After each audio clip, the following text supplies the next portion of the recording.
I would never spend 2 weeks on one political strategy. But as I stated last week, this is a heart. And out of all the political strategies, I believe that this one right here can cause more effect and bring more change than any other. So I am going to extend an extra Wednesday dealing with Mark 5, Mark 2. For those that were here last week, I'm going to depend on you all to catch us up, to catch the camera up if nobody else. So for those that were here last week, what happened last week? What did we talk about?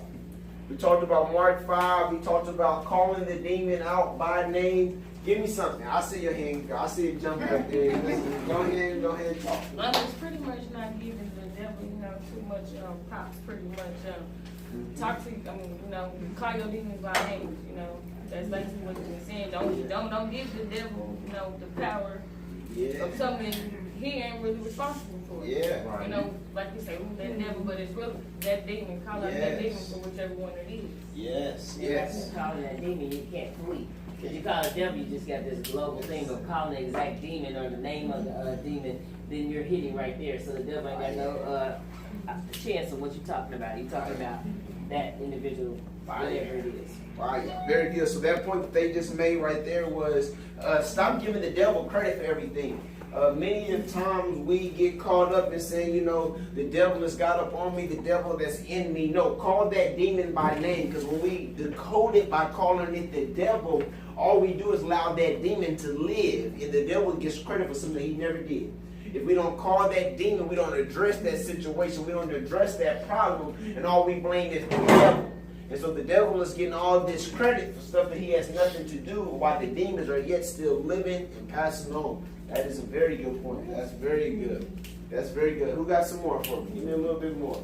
The man represents the nation. Yes. And it wasn't a single demon that the man was inflicted with. Yes. It was a legion of demons. Yeah. And also about crying out. God wants us to cry out for the things that we're asking Him for, and just one simple cry isn't enough for God to hear us. He wants to hear us multiple cries, multiple times unto Him. We had a good time last Wednesday. Cry out. Let's start there. First thing, she started first with the man. The man that was consumed with the demons of legion. Yes, he was one person. That's how we tell the story. But we later, in doing our research, we find out that man was a representation of the whole nation. And he was oppressed by the Roman army. He was a representation of the whole nation who was oppressed by the Roman army. And so he stood in representation of everybody. But the part that shot at me there at the end, what she said was, and then some of us want something from God, but we don't want to cry out enough. That's something we dealt with last week. And talking about how that man was in the hills crying, and then they chained him back up, and he had cut himself and break out of the chains. And I know I can remember myself now and then as I was, getting hyped about talking about how the man, how the reason why people are still cutting themselves in Kansas City and killing themselves is because we ain't crying loud enough. And talk about how when the man cried, that made Jesus come. Man, how our cries moved Jesus. And this man cried. And the reason why he cried, because they kept cutting themselves. And they kept killing themselves. And so, that's what we talked about. Who got some more for me? Even demons worship Jesus. It was in Mark 5:6. Yeah. Even demons worship Jesus. The text says in verse 6 that the man came to Jesus in worship. This was before Jesus cast any demons out of him. This before Jesus even addressed him. When he seen Jesus, the demons came to worship. Simply meaning that demons even worship Jesus. Why did demons worship Jesus? What was my point in that? The reason why demons worship Jesus is because the people that they are trying to attack need Jesus. And so since they are seeking to get Jesus, demons know as long as they stay close to Jesus, then it's going to be some empty vessels coming along. That's why the old churches say that we should never leave church empty. You should always leave full. Because if you leave empty, you allow a demon that's walking around to fill you up. That's why some of us get called at the church immediately. We're talking about everything that went on in the church and who here was what and who wore what and who was sleeping with who, because immediately they left church and they were not full, so they left empty. And so the demons that were yet in the church that we don't want to talk about filled them up and consumed them. Demons. But one more. Somebody else. Give me one more thing. One more thing. One thing you said, why are you so, this is in my notes, it says, why are you so crazy? Because I was born in crazy. Why are you so crazy? So I was born in crazy. And I talked about how how we can see someone get killed, turn around, walk right back in our house like nothing ever happened. The police can brutally hurt somebody. We get on Facebook and YouTube and we watch fights. And it's okay to us because that in our minds that's okay, but that really is trauma. That traumatized some people. You do that in Shining Mission and they see somebody get killed. They got grief counselors going all up and down the block. Black boy get killed. A black baby get killed right here around the corner, and nobody leaves their house. Right. Nobody comes knocks on the neighborhood and asks the neighbors, are they okay? Because we born in crazy, so that's why we crazy. The reason why crazy means that you explained last week is that we get so, especially in African American culture, we train like not all people, but the men don't cry, or we train them that it's normal to have murder until it hits your house. Then all of a sudden, it's like, okay, it's hit your house, but we're so trained to see things that it becomes in our mind, which basically is a demon, that puts in your mind that it's okay, or they're not going to do anything about it. So therefore, we don't go out and fight it. Oh yeah, that's it. That was pretty good, y'all. Y'all listen. Y'all give me. Excuse me. So today, I was sitting on my couch, and I just so happened to tell my wife, let's read our James. And last time I told her let's read the Bible. We were there for 2.5 hours, so she was a little questionable this time. We read Proverbs. We had to read the whole chapter. But see, I saved by the bell. Ryan called me. Ryan called me in the midst, and I said, well, he said, man, I'm studying. I said, hey, me too, man, talking about the read James. And he said, well, man, listen, I'm over here, and I'm bothered by some of the Romans. We literally stood on the phone for about an hour probably, and we ended up all the way back here in Mark 5. And I realized that his situation in Romans was answered also in Mark 5. In the midst of us sitting there on that phone, I got happy. And I said, we can't leave Mark 5 yet because there's so much stuff that I didn't talk about. There's so much stuff that I literally just missed. We never once talked about the water. Well, I didn't even see. Let's start there. People on the boat. Yeah. Let's start there. Jesus put people on the boat in chapter 4. They got on the boat with Jesus. But when he gets to chapter 5, the text says that Jesus got off the boat. Nobody else but Jesus. My question is, why did these people travel through a storm to get here to their assignment and don't get off the boat? They were scared. No, you can't answer the question. They was. They were here. Just made the water stop. They were Are scared. we sure we want to get off this boat? Yeah. That was question. Exactly. Huh? They was questioning because one thing they knew about the boat is, listen though, this is why they were scared to get off the boat. Because they've been through a storm of their life while they was on this boat and they made it. So this boat is my safe haven. Security. So long as I stay on this boat, I know that I'm going to be all right. It's comfortable. It's comfortable. So that's why some of us are major saints. Only come to church on Sundays and Wednesdays. They scared to go outside of the walls of the church because, listen, I know long as I'm in my church, we got a security staff here and I'm secure. I know long as I'm in my church, listen, they know who I am, what I'm about, and they ain't going to mess me, so I can leave my purse sitting down right here. Because, listen, that's Sister Johnson's purse. And, listen, she's such and such, and such and such. You don't mess with Sister Johnson's purse. You don't even talk on her rope. You better sit behind her. She give you a look.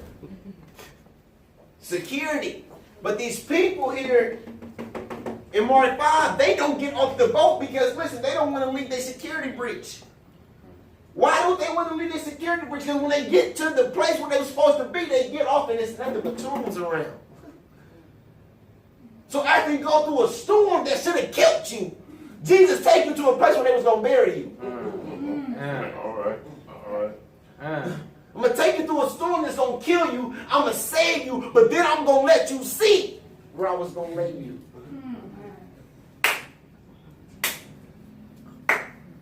But I got to take you through this storm first to even get to the message. Talking about calling demons out by name. The first demon that they should have been calling out by name was fear. Because yet they dealing with fear. They can't even get off the boat. Because listen, everything they know, as long as I'm on this boat, I'm okay. I'm okay. But they just don't realize that Jesus turned a place where they was yet once scared into a place that they comfort. The three of us right now in some areas right now that we don't want to go to because we scared to go into. But Jesus said, I'm going to turn that place where you're scared to go into a place where you don't want to leave. That place where you never wanted to attend before, I'm going to turn that into your resting place. The place where when you get in trouble, that's where you want to hide at now. They weren't off the boat. They wondering why Jesus wasn't making them. How can he sleep through all this? They was giving Jesus all the hell in the road. And wake up.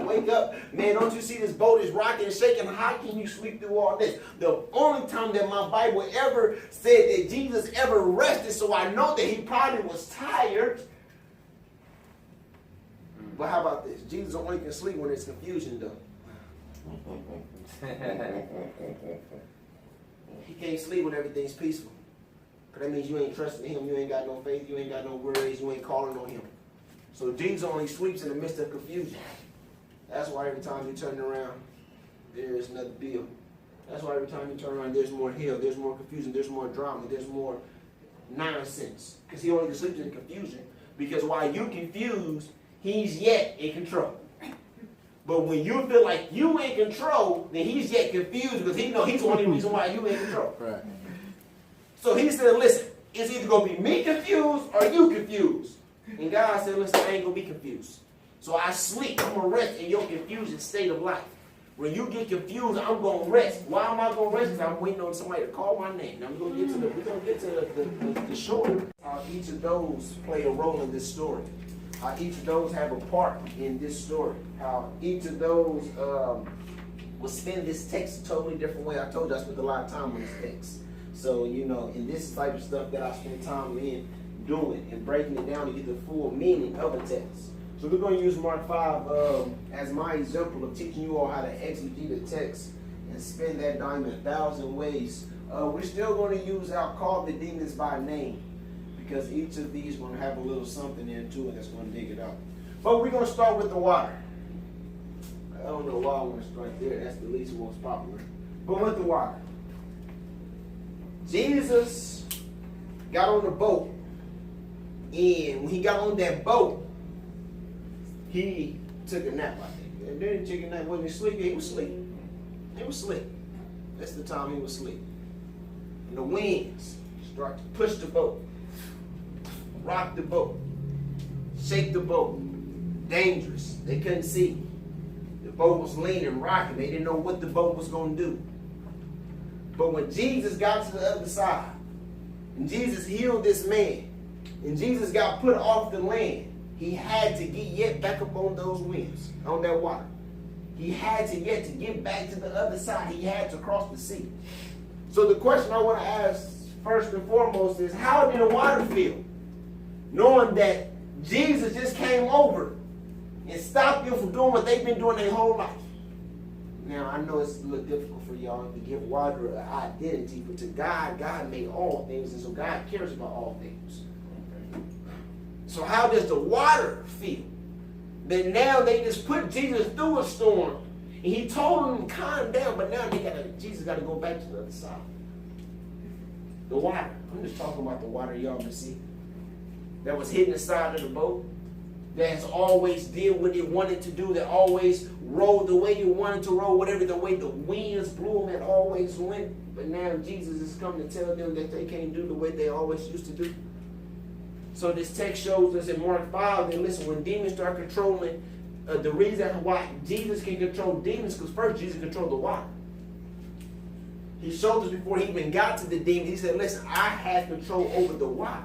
So what does that mean for us? And the demons that we deal with, Jesus is showing before he even starts to deal with that demon that he has to deal with inside of us, he's going to show us clearly that he controls the uncontrollable. Before I even thought about fixing you, I already fixed everything that you thought was going to hinder you. I have showed you enough evidence that I have all power in my hands. So he had to control the water, which nobody could ever control, before he can get off the boat and control the demons. May I suggest that Jesus had to prove to himself that he had the power to do what he was about to go do? That he had to test it out for himself? I just preached to a whole lot of people. I get on the boat. I got my friends with me, a couple people on the boat with me. They get in a bad storm. Then I just wake up and say, peace be still. Peace be still. Not water chill out. Not water calm down. Not everything's going to be all right, but peace be still. So what is that saying to me? Now if I look at it using this Mark 5 in the back of my head, that's saying, listen, before you get to the storm, Jesus already gave you peace in the midst of the storm. Because the storm that you get to is really not the storm that was going to kill you. It was the one that was going to stop you from getting to that storm that was going to take you out. Simply meaning the battle that you're dealing with now is the easy battle, the one that God knows that you can win. Because the battle that was going to take you out, he already stepped in before that and said, listen, peace be still. What am I missing? So, with Jesus calming the water, Yeah. people on the boat, during the commotion of them trying to wake him up and, having their confusion, could he have quieted them and the water so that he could hear the man? What a question. What a statement.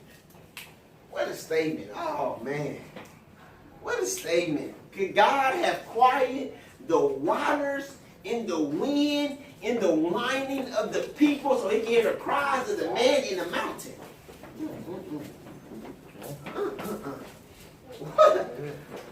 What? Doesn't that sound like grace to somebody in here? I'm going to shut them up so I can hear you. I'm going to give them a little bit of what they want so I can get you where I need you to be. Oh man, that sounds like something like my life. That sounds like something like my life. Tim, I'm going to graduate you because I'm sick of hearing your mother call my school. So here you go. Sound you out. I'm sick of hearing her cry. So I gotta do this to silence the cry. So I can really get to my main focus. And so for many of us,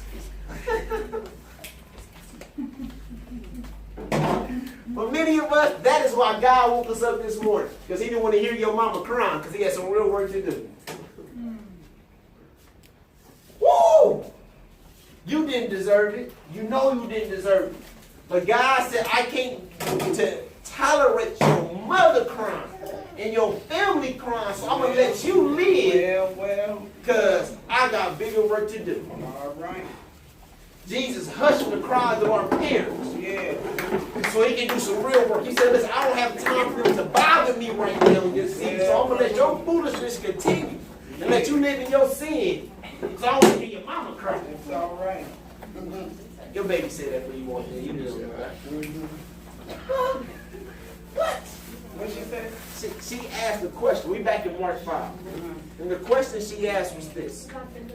She says, do you think that Jesus told the winds to be peace be still on the boat before he got to the man, the demon-possessed man, so the winds can be quiet and the people on the boat to be quiet so he can hear the cries of the man in the mountain? Your baby said it. So he can hear the people, the cries of the people in the boat. You talked about the water. What y'all want to deal with next? Pigs. Pigs. Oh, Lord. Why would she go there? The pigs. Now, I preached this sermon, and I taught this sermon. I talked about the pigs two different ways. Now, I'm going to speak from the aspect of the pigs. Talked about the aspect of the pigs being property. Talked about the aspect of the pigs being, leverage. But now, what about the pigs? They feel fear too. They feel fear too.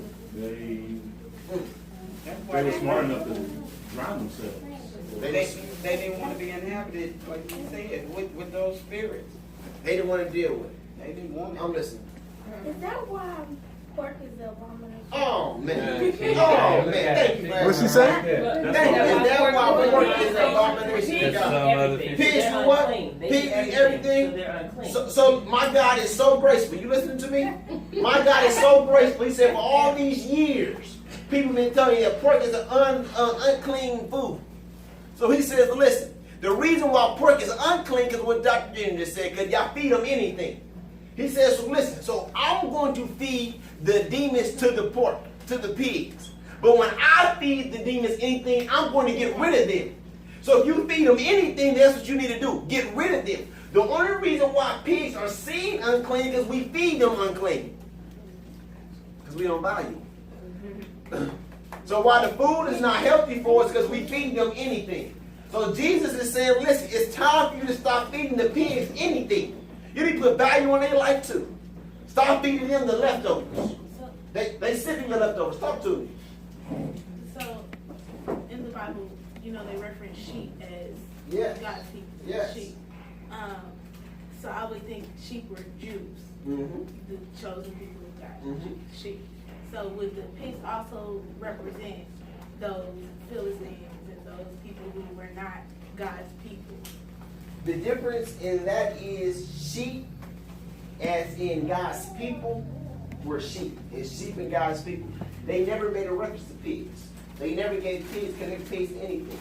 Pigs was used in Leviticus and Leviticus law. They told you that they was abomination to God. We should eat them. They unclean. And the reason why they unclean is because we don't treat them right. We abuse them. I'm listening. Well, Talk to me. one, they're scavengers, and they were put on the earth just like shrimp, Yeah. just like crabs, any other shellfish to clean the earth. Mhm. And one, and I really did my research on that. When God gave Moses the law of the unclean animals, there was also rabbits involved, certain birds involved. But when God showed Peter the sheet of unclean animals, me personally, I don't believe that the pig was on there, because an abomination to God is something that he detests. It's something that makes him sick to his stomach, which is the same terminology that he uses in homosexuality. Oh, thank you. Can I cut you off right there? Yes, you can. That's what Pastor. we was talking about. That's what we was talking about. That's what got us end up in Mark 5. That's what got us talking about the pigs. We're talking about things that are abomination unto God. We're talking about homosexuality. That's what we was talking about. Mhm. Homosexuality. And that's got us to the pigs. Right. And then I'm going to tell you, like I told around the homosexuality piece is, the pigs have been cursed in our mind.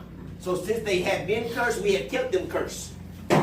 So since they have been labeled scavengers and trash eaters, guess what we all we fed them? Trash. Yeah. That's all we fed That's them. going. Because that's what's going. Because guess what? As long as we feed them trash, it costs us little, but we make a lot.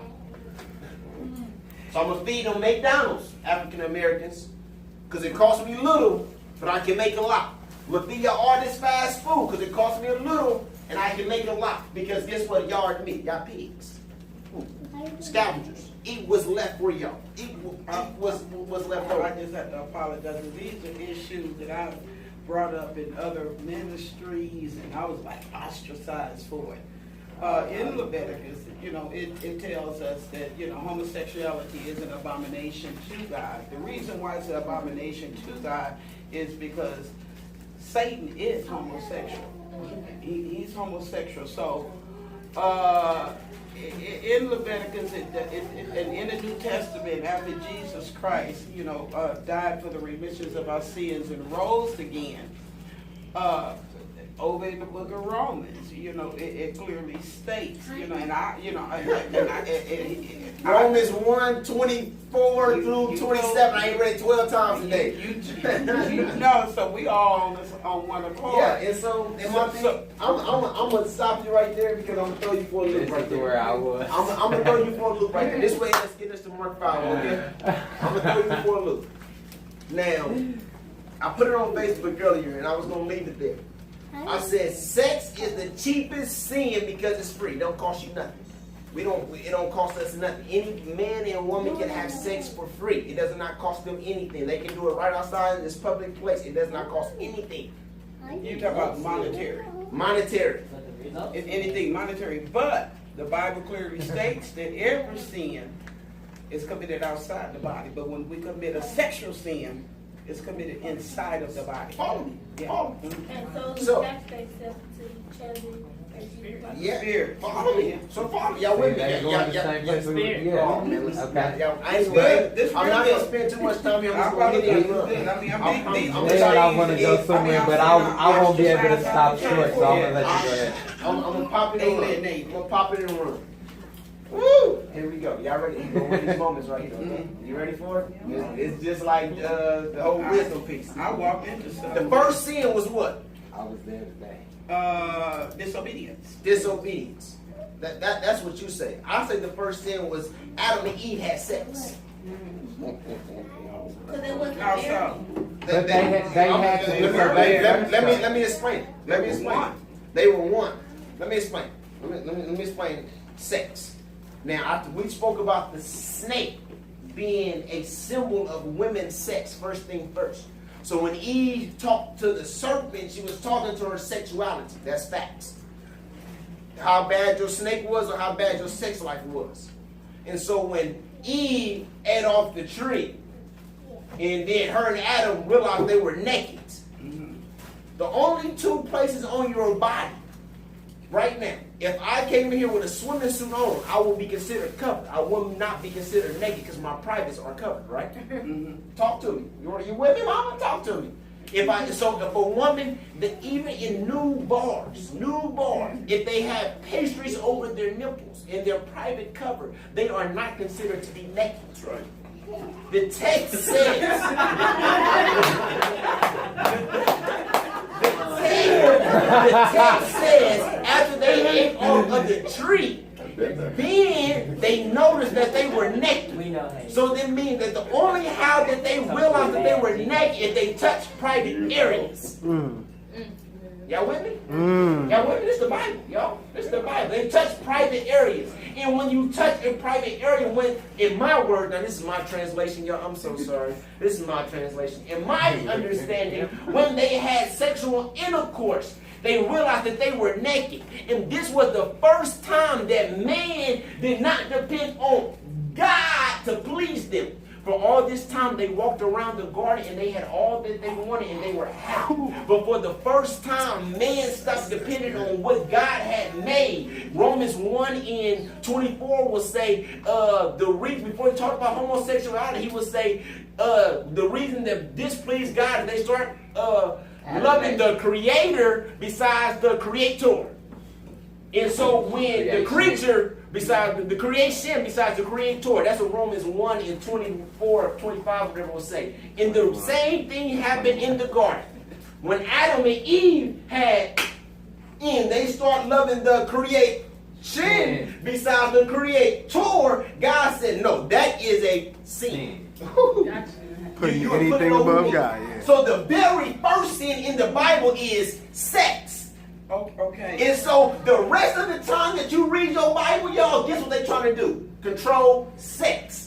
Now, I can deal with homosexuality and how that is trying to be controlled and all that, but that would really blow your mind if I sit here and tell y'all that in the culture that if Jesus ever had sex, then Jesus had to have sex with a man because there was no such thing of birth control ever being around. There was no such thing of condoms. And so if you had sex with a woman, you produce a baby. That's why in Romans 1:24-6, whatever it talks about that they were not doing the nature thing because nature, women were put on nature to have babies. So when man stopped pigs, So I studied hard, you know what I'm saying? finishing up on the pigs. And that, matter of fact, what I'm going to do is, after this service series, we're going to spend whatever that next following 4 weeks on homosexuality and that. It's probably going to be real deep. I took 16 weeks of classes on it. I took life on it. Because what I'm going to tell you is this. I took life on it. This is my last point I'm going to make about the curse of Ham. The curse of Ham was this in Canaan. In Canaan, he said, listen, you're going to serve Jabbath's people and Shem's people. You're going to be their servants. So now what we do with the homosexuality, we put them in the pulpit and let them sing or let them play on the keyboard because they're good, but we feel like they're supposed to be our servants. So we can't stay in the pulpit and preach against their homosexuality and then turn around and say, serve me and sing me the benediction now. Where does that work at? That does not work. That does not work. So at this point, and then I'll also believe, and I'll swear I'm done with it, that my God is too loving to leave that large of a group of people out of heaven. But If he sin made is a sin. a sin is a sin. Never once have I ever once not said it was a sin. Curse the people with that though, like their Curse generation. them with it. I mean, if he said Curse them with it, because that all your generations are gonna deal with it, All then your your generations gonna are deal with it. it. That's the curse. We And the curse is because you brought what was on this side of the flood to the other side of the flood. So that's why I curse you. Because it was already common and normal on this side of the flood. Jesus seen it. Jesus said, listen, I got to get rid of it. Let me start over. And so now his son has brought what Jesus had erased to the other side. Why are you bringing up my past, son? I already got rid of that, so I got to really curse It you. ain't just a cliche. Right. Right. But that's, I mean, that right there, when we do this, when we do it, Yes, sir. we're going to have more people that turn straight from gay than ever before because they realize where they went wrong. Because a lot of people who be crucified, some of them, listen, they really want to change, but they don't want to change because they want to prove you right. Can I tell you what that is? Let's make sure I spend enough time. Tombs. I got to say the tombs. Jesus gets off the boat and finds a man, a demon-possessed man in the tombs. Unclean pig in the tombs. But follow me here now. Nowhere else in your Bible, look at, read it, search it. Do you ever hear Jesus ever visit tombs before he is crucified? Wow. No. He never once ever went to a graveyard besides this until he was crucified. So may I suggest when Jesus showed up at those tombs, the cry of those people of tombs, Jesus remembered after they had killed him, the text says that Jesus went back and went to the tomb, went to the graveyards and lifted the dead first. Set them free. Isn't it good to know that Jesus is going by the tombs still? He showed up at the tombs, but it was because of those tombs that Jesus still, when he come back to get us, is going to visit the tombs and go get grandma for us. Amen. We were sitting in the tombs, not in our right mind, demon possessed. And Jesus showed up to get us out of a dead situation. But may I suggest while he was yet in that dead situation that those tombs started to speak to Jesus also? See, Jesus connects with spirit. So when he showed up to the tomb, the spirit started to speak to Jesus. And so the spirit started to tell Jesus, listen, it's a dead situation here. You need to do something about this situation here. Jesus said, listen, I'll be back. So when they sent him away, Jesus never complained. But guess what? When he got the power, the first time Jesus ever declared that he had all power in his hand was after he died. Yeah. So for any fool, any preacher that ever gets up in the pulpit talking about they got so much power, you need to ask them how they died yet. Jesus never talked about how much power and grace and stuff that he had after he died. So don't get up and tell you what, all hell is breaking through in your life, then you talking about you want power. You want power, then you want to go through some dead situations. After he died. But the tombs he revisited, may I suggest with these tombs right here in Mark 5? Because they were so important to him.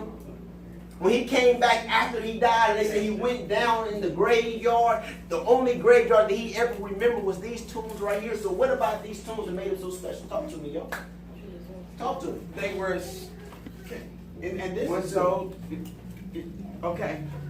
Before Christ is the Redeemer of all of our sins. He died for the remissions of every man's sin. And in the Old Testament, there were a lot of people that died that were good people, but they didn't know Christ as their Lord and personal Savior. So therefore, their souls went to hell. Their souls went to hell. If he set the captives free, evidently, just like with Moses, when Jude, in the book of Jude, when Michael the archangel and Satan was contending with Moses because Moses had sinned by getting angry and cursing and hitting that rock. In the book of Jude, Michael, Satan was contending with Michael the archangel over Moses' remains. Right, right. You understand what I'm saying? Because he thought he had a right to Moses' remains because Moses didn't sin and didn't make it over into the promised land. In the Old Testament, you have a lot of people that did not know Jesus Christ as a redeemer. So those souls was ill-begattenly usurped by Satan. So when Jesus died, those are the souls that he set the captives free of. Those are those souls that was lost without knowing about fully or experiencing the blood of Jesus for the remissions of their sin. Maybe. I don't know. And that's some of the same. That's some of the same. I mean, that's what I got kicked out of church for. That's some of the same point that I'm making right here is because it was those same souls that Jesus, had to go redeem. He had to go redeem them. The text says, I'm going to go to you first, Phil, then I'll make this point. And I'm not going to say anything else. Okay, the text says this. The text says that the men came out of the tombs. So who did Jesus go back and get? Everybody who went to the tombs that was oppressed. So if your oppression led you to a tomb, Jesus says, when I come back, I'm coming back to get you too. That's why the graves was open. That's why the grace is open. First. Because he said, I'm going to go get those who were oppressed. So there's some people yet that right now that might be in hell because of the system that they were in had them in such of an oppression. But Jesus says, when I come back for that final time, I'm going to go back and get them. I'm going to go redeem them. Talk to me. Ooh, so Talk to me. Yeah, that's deep right there. Talk to me. So is that why Jesus? That's what I'm telling you. Is that why Jesus waiting until everybody know of him to come, so nobody has an excuse? No excuse. And I'm going to go back and redeem the ones who had an excuse. I'm going to give them a pass. So people in hell won't, they just gonna suffer like, I scared, they'll go back to, I'm gonna scare you, you never believe me, I'm gonna scare you. To get you to where I want you to be. And listen, God. the reason why I had to scare you, I had to kill you to scare the ones that was around you. And saying what you go through is not for you. It's for those around you. Lazarus. I had to say Lazarus. Jesus, I'm gonna go here one more It time. makes sense because like the people that are passing, the people that end up passing, the people that maybe everybody knows who drive. A lot of people randomly. Exactly. That makes sense. Yes. That makes But at the sense. same time, they've been conformed into a system that has did nothing but oppress them. And so they really didn't have a fair chance. Really. And so I believe that my God, grace and mercy, extends so far that listen, he's going to go back and get some of them too. What's the difference? What's the difference? The ones he's going to get. I got to move along. We got to get through this.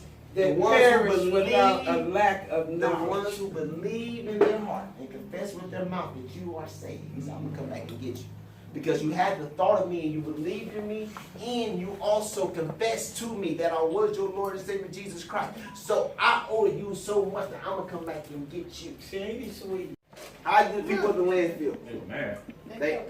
They felt robbed, they were mad, they were frustrated, and they would be just like we felt. If somebody came here right now and told all of us that something's about to happen, it happened, and we couldn't explain it. It's confusing. Yeah. And then that man leaves you. Get back in here. You hear me? So that's like a boyfriend take you out on a date, show you the time of your life.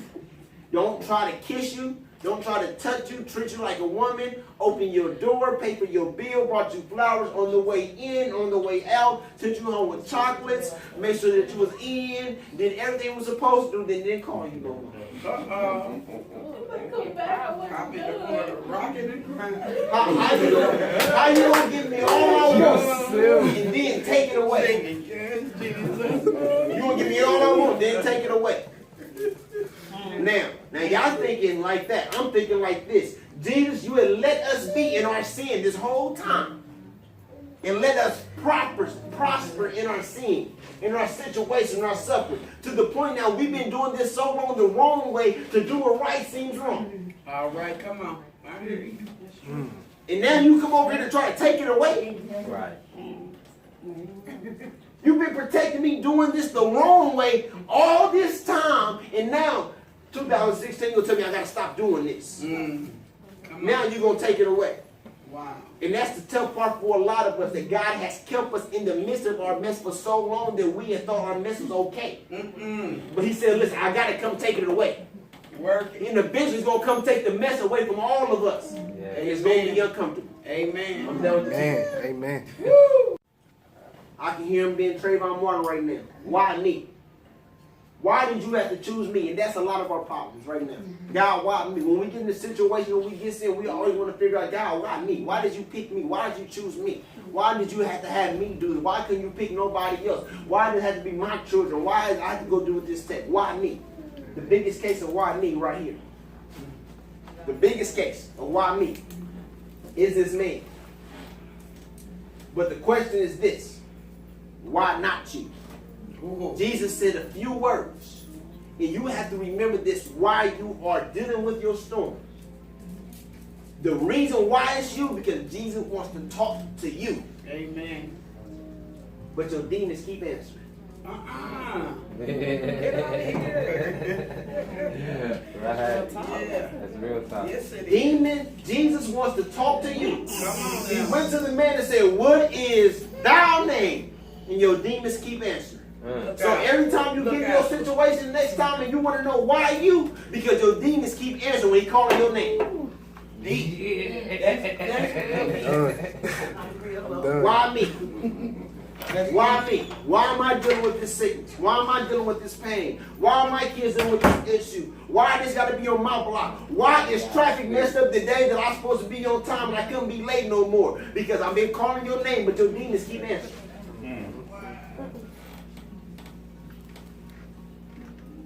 Why me? And last but not least, we'll never consider Jesus and how Jesus feels. What about Jesus? He didn't want to have to take away from people. God doesn't want to have to take away from people, especially in the spiritual walk. But because people are sinful and they don't have an understanding, they try to lean on their own understanding. He forces them to.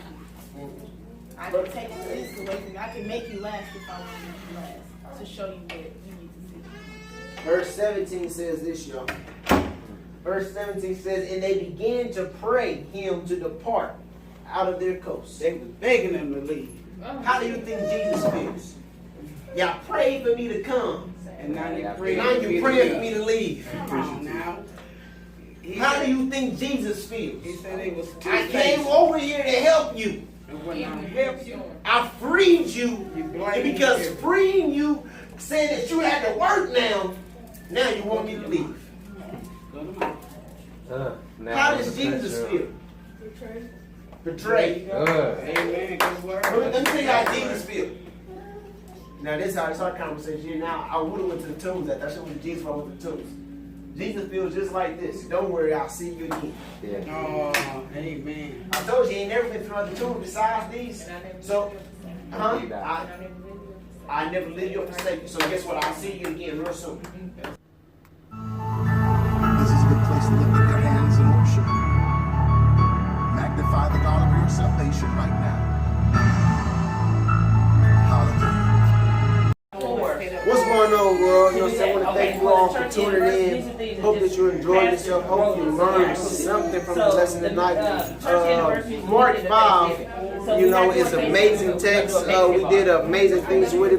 But what we need for y'all to do is join us next Wednesday, 7 p.m., Rush Creek Community Center. We're going to be dealing with Save Your Anger for the Mistreatment of Others. save your anger for the mistreatment of others. That's Mark 1, verses 40 through 45. Turn of the cheek, y'all. Y'all know about it. We hope to see you all next week. Man, go back, look at the clips from tonight's Bible study. Any question or concern, hit us up, give us a call. But we need to see your face in the place. And subscribe to this video. Share this video. Share this link. We thank you for tuning in to 24 Faith Training Center, Worship Center. We love you. Thank you. God bless you. God keep you. Peace.